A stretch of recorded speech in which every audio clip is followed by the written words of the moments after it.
Kaning niya na pong motora mga idol no. Ato ang kalingawan ning niya crossover nga Suzuki. Muna yan tambutso day no. Muna iti patong itaod ato ana nang gipurma daan di ako. Mao nang gipaliko nako na siya style mga idol kay kaniya ang taklob sa tambutso mong god. Nagislanting ganing niya siya.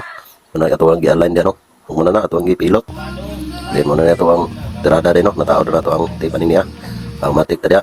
Ato na puding paslakag fiber. Gipotol din itanan ako day mga idol no. Ubos og ibabaw pero di ra gyapon nato sa kilid na to gipaagi ang fiber day no. Kaning niya ambak na pud ako ang base ra ni mga idol kay kani gipotol sa ibabaw, gipotol sa ubos. Nganon di ako nagipaagi. Awa ko ang pud diskarte mga idol nga para madugay-dugay paguba ang atuang trabaho day no. Muna na mga idol, balik day ta. Ato ang gipintalan. Ug muna ni mga idol no. Ato ang finished product. Goods na kayo. Order ni busing ani kanang hagpo-hagpo kuno. Kanang nindot kuno tingog. Dayon ato na din ipataod ni body day mga idol no. Kaya ato na pud isang check mga idol. Mate.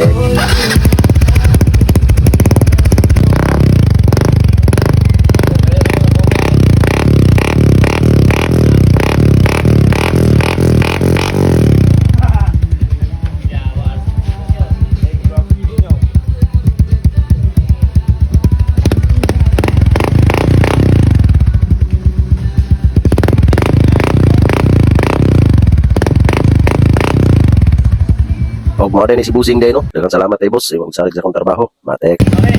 Sige.